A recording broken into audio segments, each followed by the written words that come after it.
Now, the Duchess of Sussex has been described as a visionary female leader, best-selling author, ahead of her appearance on a star-studded panel at a festival in Texas.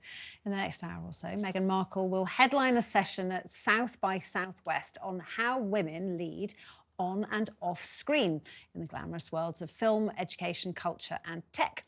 She's also expected to discuss breaking barriers and challenging stereotypes as she addresses social media use.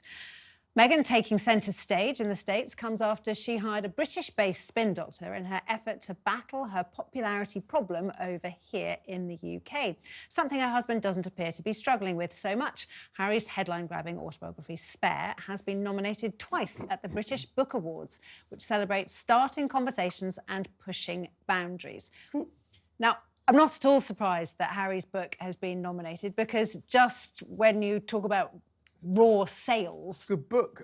It was a good book, but it was a record-breaking book. Yeah. It sold more copies in the first few days than any other non-fiction book has ever in the history of books. I mean, that no matter what you think of the man, that's astonishing. At the end of last year, it was Amazon's #1 selling book, and people say, oh, you know, it had more discounted books than anyone else. That's not relevant. It's not relevant to Harry or to the book publishers. That's just how Amazon sell books. The book's brilliant. And the book is very good. So, you know, credit where credit's I due. love the book. I think it's incredibly well written. We know that he didn't write it himself. Yeah, if only he'd have written it, yeah. Yeah, but he clearly came up with all the detail of the memories. You know, as a ghostwriter myself, I could see how good he must have been to work with, because he gave everything, didn't he? It was an absolute dream for any writer to work with, and I think that the ghostwriter did a phenomenal job. Yeah, but I mean, I don't know, it's one of those things, isn't it, where you just go, you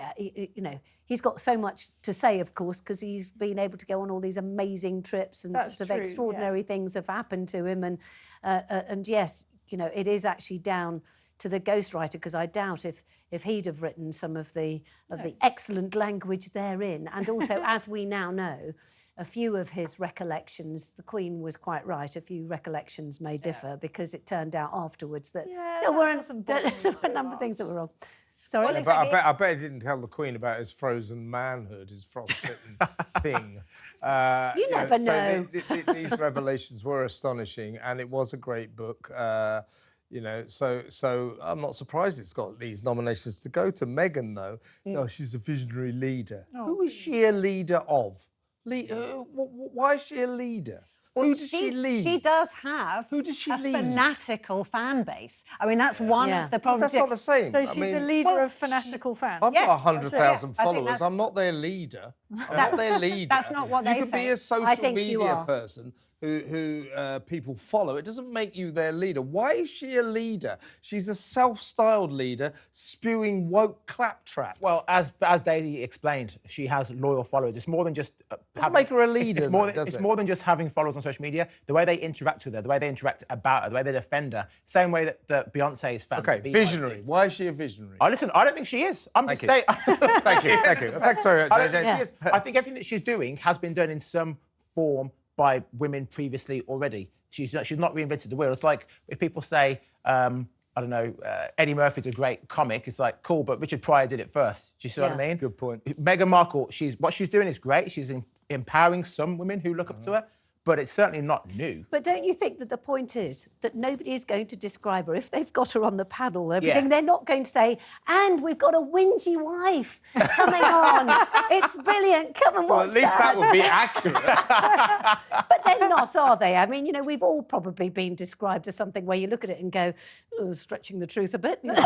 I know I have. Well, in my case, any good at all about anything. I think that's fair. And some of what she's talking about in this panel that she's on is some of the work that she's done around children and social media, which Archwell has done a lot around that. What have they achieved in that area? Well, we covered it. What have they achieved? Apart from blowing their own trumpet about how great they are, signalling their own virtue. What exactly have they achieved to help children?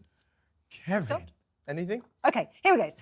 So they did this big roundtable discussion recently and took all these parents of children who had died as a result of being bullied on social media to Capitol Hill, where these parents met politicians and senators and representatives. So that is the thing that they did do, and Archwell was behind that. And obviously people would say she's done her podcast. Now, some of us listened to it, and it wasn't to everybody's. It wasn't to everybody's cup of tea. It did, including okay. Spotify. It did okay. They spent far too much on it, is what happened. You know, they got excited by signing up royals and spent a lot on it. But you know, there are things you can point to. But as Penny said, she's not everyone's cup of tea, and she is quite a whinger. They've also been pushing the social media companies to take more action themselves, more responsibility in protecting kids, which when we talk about Brianna Jai's mother doing the same thing, Esther, we praise her. Meghan and Harry are doing the same thing. No, I accept that. Fine. Oh. So Grudgingly. there's another book we can all get excited about. I'm predicting that this will... When's your birthday, Kev?